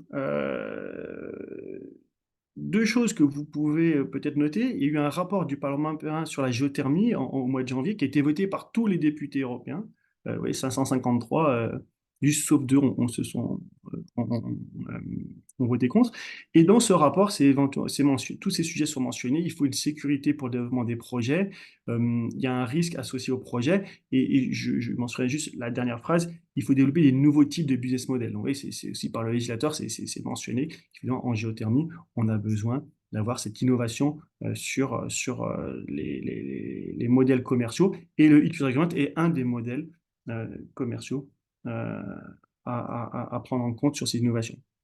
Le cadre légal européen est très bref, puisque a été mentionné la RED 3, moi je vais l'appeler la nouvelle directive énergie renouvelable 2023, qui vient d'être adoptée fin de l'année dernière, avec un article 23 qui demande à chaque État membre d'augmenter la part d'énergie dans la chaleur de 0,8% par an jusqu'en 2026 et ensuite de 1,1% par an jusqu'en 2030. Et ça, c'est valable pour la chaleur du bâtiment, de l'industrie ou de l'agriculture. Et pour cela, chaque État membre doit mettre en place une série de mesures, au moins 2 mesures, et dans ces 2 mesures, vous voyez, il y a le schéma d'assurance risque pour la ressource, mais il y a aussi la promotion de Heat Purchase Agreement, de Renewable Heating and Cooling Purchase Agreement pour une situation collective ou industrielle de la chaleur. C'est la première et c'est l'unique référence au Heat Purchase Agreement. Effectivement, le PPA pour l'électricité est plus développé. Pour le Heat Purchase Agreement, on est au début de l'histoire. Il y a une première référence, il y a un premier cadre réglementaire, mais on doit encore travailler sur des guidelines et la Commission européenne est en train de travailler sur des guidelines qui vont être publiés sûrement au deuxième semestre 2024. Et pour conclure, je pense que c'est mon dernier slide. Et ensuite, Jean-Jacques pourra prendre la main puisqu'il pourra détailler plus ça. Le cadre légal aujourd'hui, il est aussi sur les public-private partnerships. Ça va être un gros sujet dans l'avenir, le public-private partnership. Donc, c'est aujourd'hui très bien réglementé sur les marchés publics, sur les marchés de l'eau, de l'énergie, des transports, les postes, sur l'attribution des contrats de concession. Et c'est là-dessus aujourd'hui qu'on va se baser pour développer notre Heat Purchase Agreement. Et non, le dernier slide, c'était celui-là, qui est la parfaite transition, c'est le cadre national, puisque cadre national, effectivement, on a la France et le Danemark qui ont eu les premières expériences. La France, je vais laisser Jean-Jacques le détailler. Et pour le Danemark, effectivement, la réglementation sur le prix de l'énergie adoptée en décembre 2021 a permis l'autorisation d'un premier contrat à long terme entre un développeur du sous-sol et un développeur du réseau et qui va vendre la chaleur aux clients. Donc, l'intérêt d'un tel contrat, c'est un cap sur le prix pour les consommateurs. On a vu, c'est un peu le strike price mentionné sur le PPA. Et il y a l'autorité danoise qui va vérifier les conditions de ça. Donc, c'est plus là un travail sur la tarification du prix de la chaleur qui a été fait au Danemark. En France, c'est un modèle un peu différent, mais je vais laisser Jean-Jacques détailler ce sujet. Merci beaucoup, Philippe.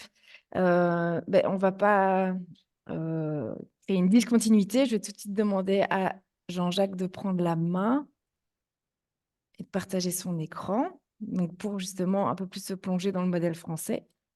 Et on espère trouver de l'inspiration pour nous, la Wallonie. Je suis en plein écran là? Non, non, pour l'instant, il faut inverser. Donc là, on voit le mode présentateur.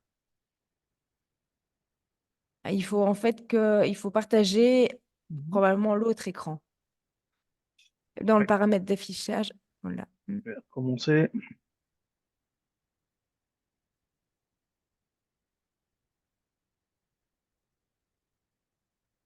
Toujours pas? Non, c'est pas le bon. Non. Sinon, au-dessus, Attendez, je vais... il y a paramètres d'affichage.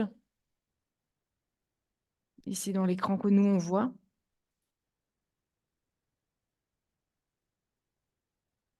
Attendez, je vais recommencer. Je suis désolé. Pas de souci. Voilà. Et puis, voilà, si vous mettez, à mon avis, en diaporama, ça devrait aller. Parfait. Ah, merci. Très bien. Merci. Bonjour à tous, bienvenue dans le monde rustique de la chaleur. Et j'aime bien rappeler quand même toujours une chose, c'est qu'aujourd'hui, je prends le cas de la France, près de la moitié de la demande en énergie, c'est de la chaleur. Et aujourd'hui, cette chaleur est fournie à peu près à 60% par des énergies fossiles. C'est l'enjeu est immense. Et puis bon, comme l'a bien souligné Philippe, la chaleur, vendre de la chaleur est assez complexe, contrairement à l'électricité. Donc, si on veut vendre de la chaleur, il faut trouver des clients. Donc, il faut s'adapter à la température, il faut s'adapter à la distance, etc. Donc, en géothermie, c'est encore plus difficile puisque bon, on a un potentiel à certains endroits et donc il faut revenir un peu à ce qu'on pratiquait il y a quelques siècles, c'est amener les entreprises autour du potentiel, comme on le faisait quand on construisait des villes au bord de l'eau, quoi.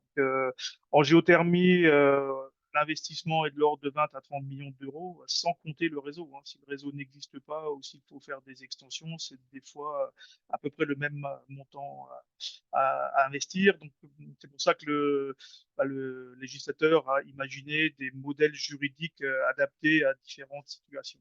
Alors, je vais rapidement vous les décliner. Donc, je laisserai la présentation. Vous voyez un travail qui avait été fait donc, sur les différentes initiatives entre public, privé, le mix des deux, mais également les initiatives citoyennes et ensuite les modèles juridiques qui ont été construits autour. Si je prends le premier de la liste, hein, c'est l'initiative publique, donc le projet porté par la collectivité. Et donc là, il y a plusieurs possibilités, donc soit avec une entreprise publique locale, avec une DSP. Donc alors, il y a plusieurs possibilités. Donc il y a trois types en gros de sociétés. Donc la société publique locale qui est 100% publique, ou alors une société d'économie mixte, hein, donc où la participation de la collectivité est majoritaire. Et ensuite, il y a un cas un peu particulier qui est la CEMOP, c'est l'inverse, hein, donc c'est le privé qui est majoritaire. Donc CEMOP, c'est une société d'économie mixte à opérateur unique, à opération unique.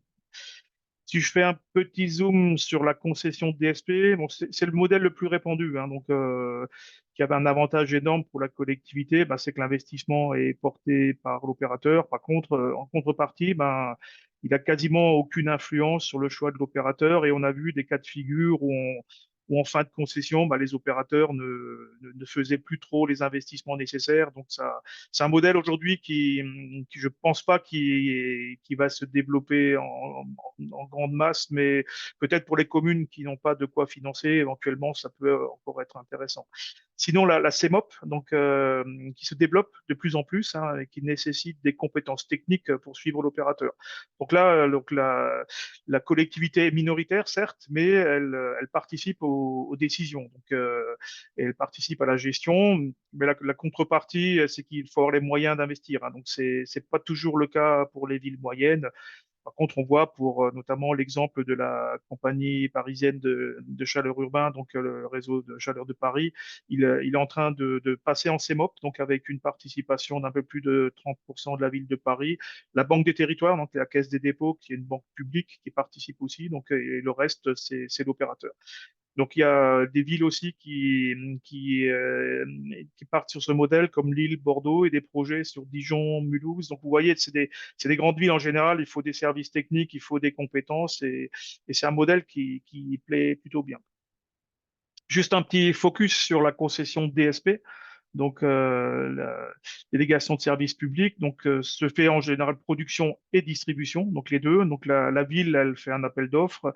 Ensuite, elle passe un contrat avec un opérateur. Bon, il y en a quatre principaux en France, hein, donc Dalkia, Engie, Coriance et IDEX. Donc, ça fait des grosses structures. Donc, ensuite, il y a la ville, elle administre la concession, mais c'est l'opérateur, donc lui, qui construit le réseau, donc il fait sa production, sa distribution, il étend le réseau de chaleur urbain. Ensuite, une autre particularité, un autre modèle juridique qui a été introduit tout récemment, c'est la SA ou la SAS ENR. C'est vraiment très, très récent. Il n'y a pas encore beaucoup d'applications à ce stade pour la géothermie, mais ça commence à bien évoluer. Donc, mais, par contre, c'est uniquement pour la production d'ENR. Donc, production de chaleur renouvelable. C'est pas, pour l'instant, la distribution n'est pas concernée. Donc, ça reste sur le modèle de concession. L'avantage pour la collectivité, bah, elle peut accélérer le processus d'accès aux ENR, hein. Ça se fait avec un contrat de partenariat public-privé. Donc, et l'opérateur qui gère le réseau donc, a obligation de prendre en priorité la totalité de la production d'ENR. Ça, c'est un immense avantage pour accélérer la production d'énergie renouvelable. Donc, la collectivité a cette possibilité. Donc, il y a des villes qui commencent à le mettre en application, comme Rueil, Malmaison, Le Chesnay, Vélizy. Donc, ça, je pense que c'est un modèle dans la production de chaleur qui peut s'intensifier dans les prochains temps. Ensuite, le modèle juridique bah, privé, hein, donc qui est avec une SEM, donc une SEM locale, donc qui peut se construire. On a un exemple assez intéressant en Île-de-France, c'est la CEMAC, hein, Chevilly-Larue, l'Île-et-Rose. Donc là, c'est toute une structure bah, qui a été construite au niveau de la collectivité, donc avec un acteur privé, mais c'est la ville qui dirige. Donc, bah, ça nécessite quand même de maintenir des compétences. Donc, bon, là, le réseau est assez grand, donc ça permet quand même, ils arrivent à faire plutôt des choses intéressantes, mais ça nécessite quand même mettre des moyens techniques et sur la durée. Sinon, c'est une structure qu'on commence à voir plutôt à une échelle de département ou de région. Donc là, ça peut être intéressant, ce type de structure, et donc ça permet de fusionner plusieurs projets et de mettre des moyens, des compétences, maintenir des compétences, parce que c'est toujours lié au nombre de projets. Donc, il faut un certain nombre de projets pour assurer justement un maintien de compétences. Le troisième modèle, donc c'est un modèle privé, donc qui est porté par des privés, donc notamment le cas le plus classique qu'on trouve, c'est le modèle associatif, donc les associations syndicales de propriétaires comme les AFUL, les ASL. Hein, donc vous pourrez... Aujourd'hui en géothermie profonde, il n'y a pas de structure du type association foncière urbaine libre ou d'association syndicale libre. Par contre, c'est un modèle qui est plutôt adapté à la géothermie de surface, hein, géothermie de minime importance. Si vous avez plusieurs propriétaires de bâtiments qui veulent se regrouper pour faire un réseau de chaleur à partir d'aquathermie, par exemple, s'il y a une nappe pas très profonde. Donc il y a plusieurs modèles comme ça qui existent. Alors il y a le cas un peu unique aujourd'hui du client unique, c'est le cas d'Ecogy. Hein, donc c'est une 25 mégawatts thermique, une centrale qui alimente un client unique. Mais bon là, il faut vraiment blinder le contrat parce que le plus gros risque, hein, c'est l'arrêt de l'exploitation de l'industriel. Hein. Donc, sinon, c'est un modèle qui est intéressant, surtout si on a un client qui fonctionne 24 heures sur 24 toute l'année, donc comme c'est le cas ici de la bidonnerie en Alsace du Nord. Donc là, c'est 25 mégawatts qui sont pris tout le temps. Donc, ça représente à peu près 20 à 30% des besoins de l'usine. Donc, par contrat, le client s'engage à enlever toute la chaleur en priorité, toute la chaleur géothermique. Ensuite, le dernier modèle donc, qui est proposé, c'est un modèle d'initiative citoyenne, hein, donc avec plusieurs modèles des CIC, les CER, les CEC. Alors, c'est plutôt une facilité pour la prise de participation du citoyen à un projet. C'est bien développé en photovoltaïque. Il y a peu de cas en géothermie, mais ça commence à se développer, notamment aussi pour l'acceptabilité. Hein, donc là, le fait de permettre à des citoyens de pouvoir prendre une part de la société de production, donc ça permet de l'intégrer. Donc il y a des garanties également de rentabilité. Donc c'est un modèle qui est intéressant aussi. Donc c'est un ensemble de mosaïques là, qui ensuite permet à la collectivité de le faire soit elle-même, soit de se rapprocher d'un opérateur et éventuellement faire participer le citoyen. Je terminerai ma présentation sur les pistes de développement. Donc, comme l'a mentionné Philippe, je le remercie. Donc, il y a un point très, très important, c'est l'aménagement des zones rurales. Aujourd'hui, on alimente beaucoup de réseaux de chaleur urbains. Donc, il y a à peu près 1 million de personnes qui sont alimentées en géothermie. Par contre, on a de belles ressources dans les territoires, dans le territoire rural. Et donc, mais on n'a pas énormément de clients. Donc là, l'idée, donc, c'est de créer un fonds de garantie du risque de valorisation.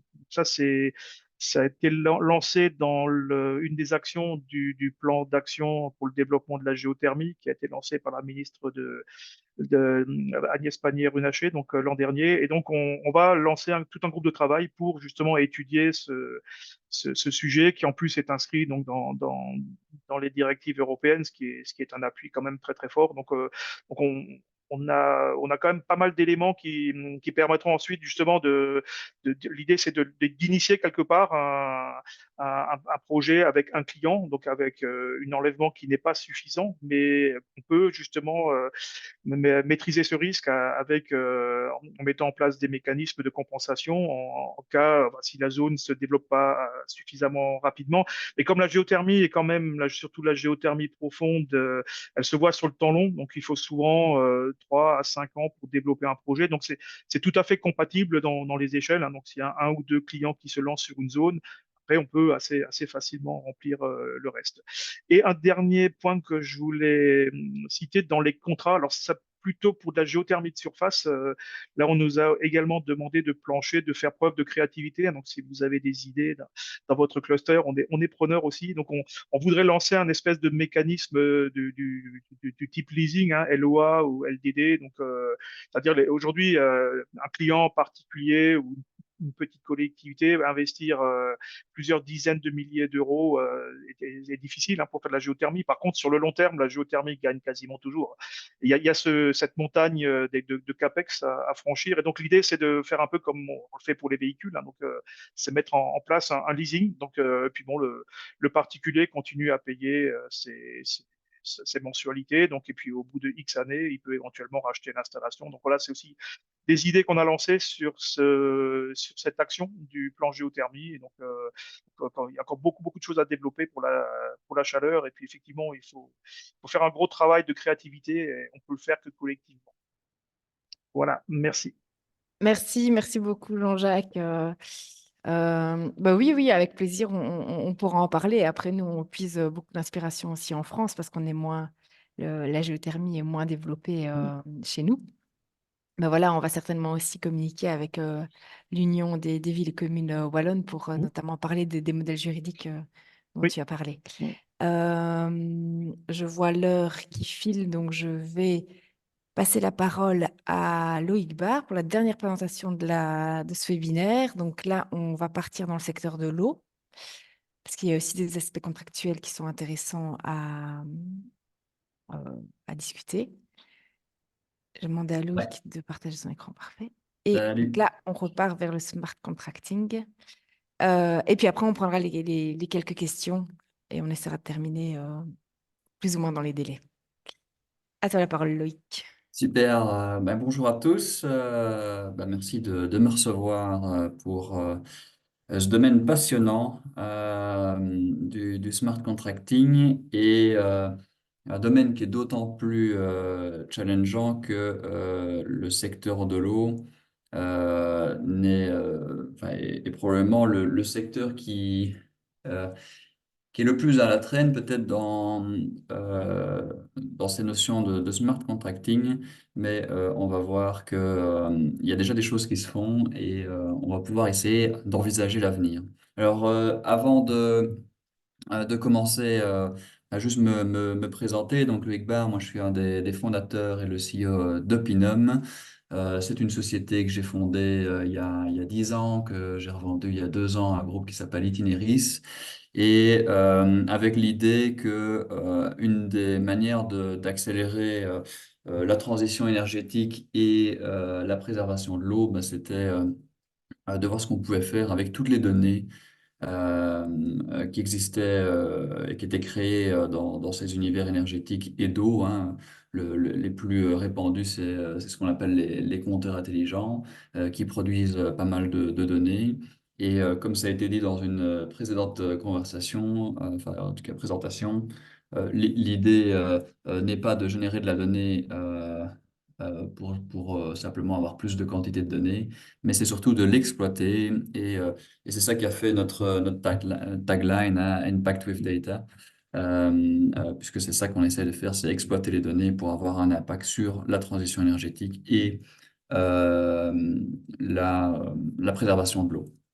Ça se traduit comment? On peut utiliser les données pour permettre aux sociétés de fourniture d'énergie, par exemple, de mieux orienter les comportements énergétiques de leurs clients. On peut préparer les réseaux électriques pour la décarbonisation qui est en cours et l'électrification des usages, hein, on en parlait déjà beaucoup. Et on peut aider des sociétés à développer des solutions plus efficaces, plus efficientes en termes énergétiques ou qui préservent l'eau. Alors moi, j'aime bien commencer mes présentations dans le secteur de l'eau avec ceci. C'est un modèle qui a été développé notamment par une université aux Pays-Bas et qui représente ce qu'on appelle le water gap. Alors, qu'est-ce que c'est ce water gap? En fait, c'est la différence entre la demande en eau et la capacité d'extraire, de produire enfin de distribuer cette eau. Et donc, plus la couleur est jaune, plus bah, il y a dans ces régions-là une demande d'eau par rapport aux réserves d'eau douce qui peut avoir disponibles et qui peuvent se régénérer. Et donc, ça c'est une étude qui date de 2019. Donc c'est quand même assez vieux. Je ne sais pas si les données ont été mises à jour, mais on l'a connu l'année passée, même en Belgique, des stress hydriques assez importants où clairement les réserves en eau diminuaient. Et donc, il est fort à parier que si on se projette plus loin que 2019 et aussi dans un avenir proche, ce stress hydrique va devenir de plus en plus important. Et donc, il faut une réponse adaptée à ce challenge qui malheureusement va pas se résoudre tout seul et qui va même empirer avec le changement climatique. Alors du coup, pour aller prendre des données plus récentes. Et dans le cadre de la présentation, j'ai décidé de vous amener un peu plus loin pour aller s'inspirer de régions qui ont déjà clairement ce problème d'accès à l'eau. Et donc là, j'ai repris un article qui a été écrit il y a quelques jours seulement. Donc ici, on est en avril et le Texas est déjà déclaré en stress hydrique alors que la saison d'été n'a pas encore vraiment, enfin, ou est sur le point de commencer là-bas. Ils sont déjà en pénurie d'eau, donc il est fort à parier qu'ils vont avoir un été assez compliqué. Et euh, de manière générale, si le Texas, c'est une région chez Opinum qu'on connaît assez bien puisque on opère là-bas nos solutions pour les aider dans la gestion de leurs réserves et de l'usage qui est fait de l'eau par les citoyens. Et donc, ça, c'est un peu la cartographie du Texas, où vous voyez que le stress hydrique est quand même assez important. Et là où il y a le petit rond vert, c'est Georgetown, qui est une des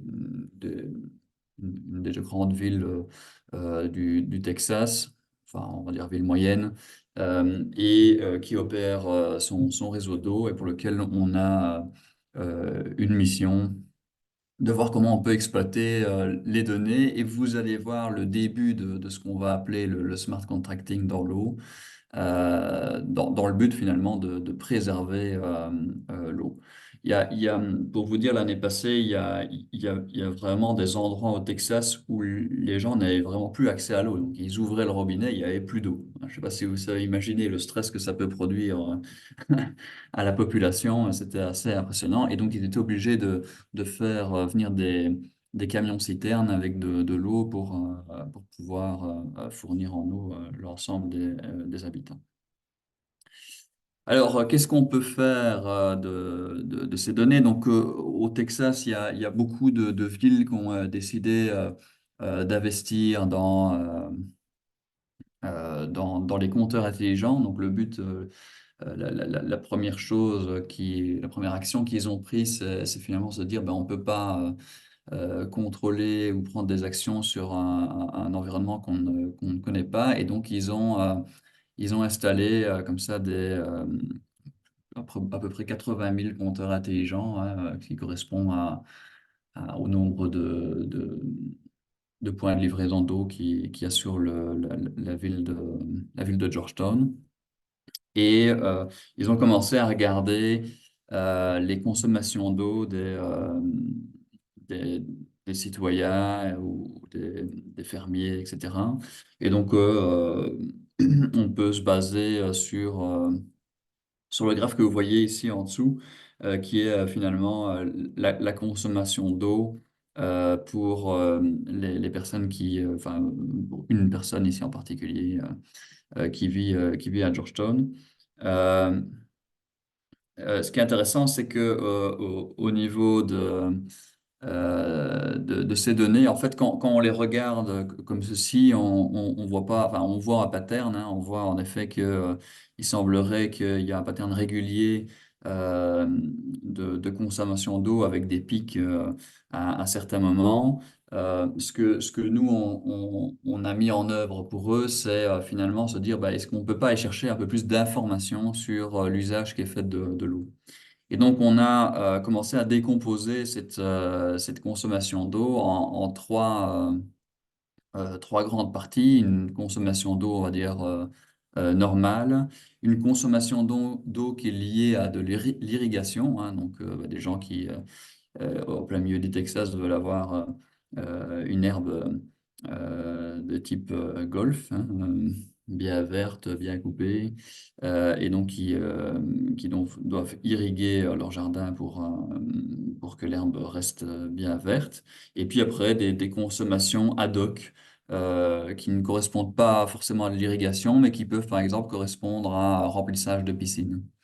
Il faut savoir qu'à Georgetown, ils ont mis déjà il y a des années un programme en place pour bah, que tout le monde n'utilise pas l'eau en même temps, surtout pour irriguer son jardin.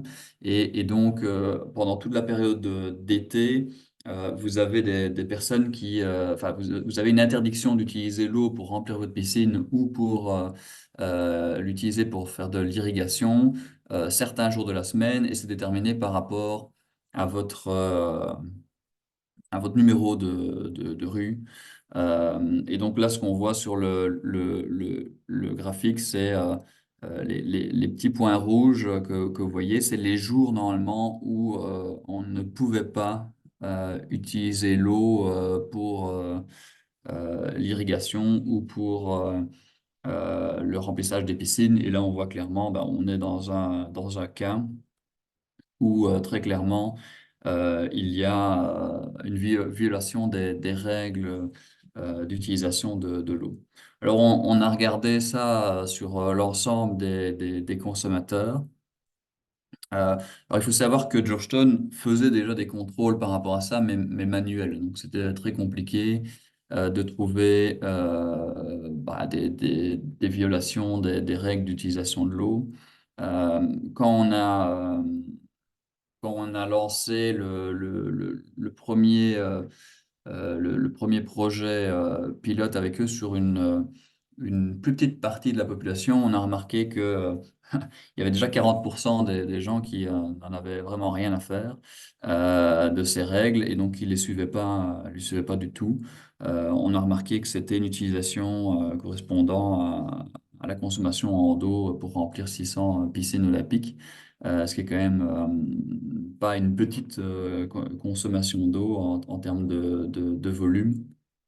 Et forcément, on a étendu ce projet, en voyant ça, on a étendu ce projet à l'ensemble des citoyens de Georgetown. Alors, qu'est-ce qu'on en retire de cette expérience-là en termes de smart contracting? Bon, déjà, Georgetown ne s'est pas contenté de simplement avertir les citoyens quand il y avait une pénalité, enfin une violation plutôt. Ils ont automatisé une espèce de pénalité pour les citoyens qui ne respectaient pas les règles en termes d'usage de l'eau, ce qui amène à une notion que je pense qui existe déjà dans le secteur de l'énergie, alors qu'en Belgique, c'est pas encore très développé. Ça commence, mais c'est une notion de tarif dynamique, c'est-à-dire que aujourd'hui, on a un tarif assez fixe de l'eau, ce qui est pas tout à fait normal, et je vais vous expliquer pourquoi.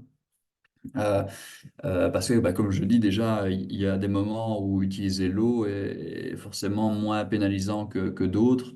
Euh, Si je reprends le cas du Texas, ce serait quelque part assez normal que le prix de l'eau soit plus faible en hiver et peut-être plus élevé en été. Et aussi, on peut comme ça utiliser inciter les citoyens, les entreprises, les collectivités à utiliser l'eau au bon moment. Par exemple, on sait très bien que irriguer une pelouse en pleine journée, enfin, c'est une perte d'eau totale. Donc, quitte à irriguer une pelouse, autant que ça se fasse pendant les heures de la nuit où il y aura beaucoup moins d'évaporation de l'eau. Donc on peut, grâce à une formule de tarif dynamique où le prix de l'eau pourrait éventuellement changer tous les quarts d'heure, eh bien d'abord avoir une influence forte sur la consommation en eau. Donc, c'est-à-dire que quand on est en stress hydrique, ben, que le prix de l'eau pourrait éventuellement augmenter.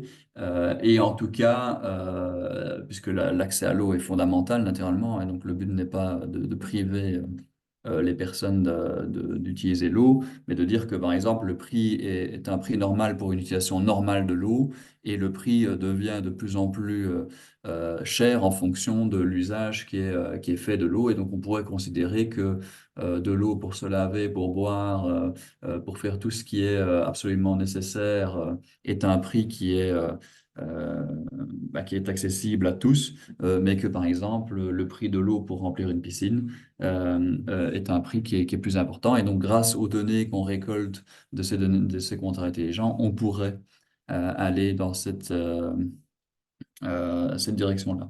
L'autre point qu'on voit qui pourrait apparaître et qui peut déjà solutionner des problèmes existants, ce serait d'utiliser ces données pour avoir un meilleur contrôle de l'eau. On voit, d'ailleurs ça a fait la une des journaux pendant plusieurs semaines l'année passée. On voit qu'en Guadeloupe, par exemple, il y a des sociétés industrielles qui ont une telle demande en eau que une partie de la population n'a plus accès à l'eau. Et donc, quelque part, détecter ces usages probablement anormaux d'eau permettrait, par exemple, d'automatiquement diminuer le débit de celui qui a le comportement d'usage anormal de l'eau pour régler la pression sur le réseau et donc permettre à tous les citoyens, tous les consommateurs d'eau, d'avoir accès à cette ressource qui est importante. Donc on peut avoir finalement une incentive avec le pricing dynamique, mais on peut aussi avoir un contrôle de l'eau beaucoup plus important. Je vais vous donner un dernier exemple bon, qui est un petit peu hard et qu'on probablement on ne trouvera pas en Europe, mais qu'on voit aux États-Unis. On a des clients aux États-Unis qui, lorsque les gens ne payent pas leur facture d'eau, leur électricité est coupée. Et donc, alors ça, naturellement, c'est un comportement peut-être abusif, mais quelque part, la ressource en eau est tellement critique et demande tellement d'investissement dans ces états-là que finalement, ne pas participer à son financement est représenté comme une menace pour la collectivité. Et donc, il y a pas mal de systèmes qui sont en place. En Europe, c'est pas possible, mais on a déjà vu des cas où, par exemple, le débit en eau est diminué en cas de non-paiement de la facture d'eau. Alors ça, c'est des cas naturellement non positifs. Les cas positifs, naturellement, c'est d'éviter les dérives dans le contrôle, dans l'usage de l'eau, puisque cette ressource, c'est une ressource finie, qu'on ne pourra pas produire à l'infini en installant, comme dans l'énergie, euh, des nouveaux panneaux solaires ou des éoliennes, et que donc il faut bien s'assurer que tout le monde y a accès et trouver les mécanismes dans le smart contracting, par exemple, sur comment cette ressource peut être partagée de manière équilibrée entre tous les usagers du réseau d'eau. Voilà, c'était mon Mais dernier slide, je pense. ouais. Merci beaucoup, Loïc. Ben, c'était très chouette et j'ai envie de dire la boucle est bouclée parce que je trouve qu'il y a beaucoup de liens à faire avec la présentation que Simon a, a présenté en début de webinaire avec le smart contracting. Et en fait, on se rend compte que le scénario qu'il présentait est assez proche de ce qui se passe dans d'autres régions du monde, quoi, aux États-Unis. Heureusement, en Wallonie, on n'a pas la ressource en eau n'est pas aussi critique, hein, mais voilà. Et qui sait, peut-être qu'après, ce smart contracting sera aussi effectif pour l'électricité et la chaleur, vu que si on doit se passer d'énergie fossile, il y aura peut-être à un moment donné une sobriété à atteindre. J'en profite pour remercier tous les orateurs et je vais passer la parole à Renaud qui gère les questions. S'il y en a, il est déjà 12h36, donc on a déjà un petit peu dépassé. Je vais reprendre aussi la main sur le partage d'écran. Oui, peut-être Louise, euh, pendant que tu fais, ouais, peut-être coupe ton son comme ça, je n'ai juste pas d'écho. Peut-être, oui, il y a pas beaucoup de questions dans le chat ici, donc je pense qu'il y en a quelques-unes qui nous ont été parvenues par email. Et puis, vu le temps, je pense que c'est peut-être qu'on pourra aussi relayer par la suite. Il y a une question notamment, par contre, on avait un petit peu éludé la dernière fois, c'était la question d'Aurore qui se demandait, qui s'adressait à Aya et qui demandait, je ne sais pas si Louis est toujours là, euh, et qui Oui, je suis là. demandait, et qui demandait si, tu as peut-être déjà vu, mais donc si la certification RFNBO était bien compatible avec la solution hybride que vous proposez. C'est une question très spécifique. Ouais. Tu peux y répondre peut-être rapidement, puis donner peut-être plus d'infos dans le chat si tu le souhaites par la suite. Comme ça, on peut passer à la conclusion. Ouais. Euh, alors, cette certification-là, en particulier, je ne sais pas si elle reconnaît les PPA complètement ou partiellement comme source d'énergie verte.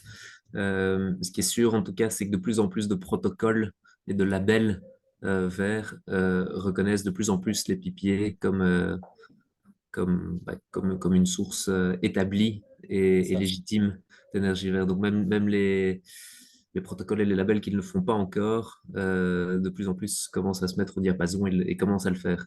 Donc j'ai pas la réponse concrète pour ce label, pour cette certification-ci précise. Je vais vérifier et je vous reviendrai. Mais ce qui est sûr, c'est que la tendance va vers l'intégration par tous les acteurs des PPA comme outil clé et majeur. Mais comme c'est un nouvel outil, beaucoup ne le Mhm. connaissent pas encore. Et donc, s'il n'est pas encore intégré ou reconnu, c'est plus par ignorance quelque part que par décision Ouais, bien consciente que sûr. ce ne serait pas un outil. Voilà. Voilà. Et globalement, je pense que pour conclure, je pense enfin, pour conclure en tout cas la partie questions-réponses, on voit qu'il y a pas mal de similitudes, il y a pas mal de choses qui bougent dans les réseaux d'énergie, des nouveaux modèles qui se mettent en place, des liens aussi assez ténus qui peuvent être faits entre les différents vecteurs, que ce soit l'eau, la chaleur ou les lecs, en termes de production, consommation, stockage, accumulation, pour pouvoir mieux répondre à la demande au moment où elle est nécessaire, et avec une raréfication et en tout cas une valeur de plus en plus importante que prennent ces trois vecteurs-là dans la fourniture des clients finaux. Donc voilà, donc c'est aussi des choses qu'on va essayer de suivre d'assez proche, d'assez près ces prochains mois ici au Cluster Fluid et on restera en contact par rapport à tout ça. Et donc voilà. Mais s'il n'y a pas d'autres questions, vu le timing, alors du coup, je propose de relancer la parole à Louise pour la conclusion. Oui, ben, en guise de conclusion, je vais plutôt vous présenter euh, voilà. Ce qui s'annonce chez Tweet dans les prochains mois. Donc ici, c'était le second épisode des webinaires Green Mirror, hein, dont le but est un peu d'investiguer ces nouvelles technologies qui émergent dans le domaine de l'énergie et de l'eau. Et alors, le prochain rendez-vous, c'est le 6 juin. Et là, on va parler de stockage et de mobilité en essayant de se passer de lithium. Ensuite, deuxième série de webinaires, c'est les WhatsApp In. Donc là, on essaie de puiser de l'inspiration en dehors de nos frontières. Et le 16 mai, on va partir dans la région alpine entre la France et l'Italie parce que ces deux régions ont mis en place des hydrogènes vallées et c'est une volonté aussi de la Wallonie d'en faire autant. Vous avez le programme détaillé, mais vu l'heure, je ne vais pas rentrer dans le détail, justement. Mais par contre, l'agenda, vous pouvez trouver toutes les infos sur le lien ici que vous voyez en dessous de votre écran. Et enfin, il y a aussi 3 événements qui se profilent en mai-juin. Il y a un événement dans le secteur de la santé avec la décarbonation des besoins énergétiques. Là, l'idée, c'est de faire rencontrer les personnes issues du secteur de la santé et de l'énergie, et même de l'eau. Un événement autour de la 10-4 et un summer event avec l'eau au service de l'énergie durable. Donc là, on est vraiment à cheval entre les 2 clusters. Je n'en dirai pas plus. Je vous invite à aller voir sur le site du cluster et j'espère vous retrouver. Enfin, ce ne sera pas moi, ce sera mon collègue Simon pour le prochain webinaire le 16 mai. Voilà. Bon appétit à tous et merci de votre écoute. Au revoir. Merci, au revoir. Merci beaucoup, au revoir.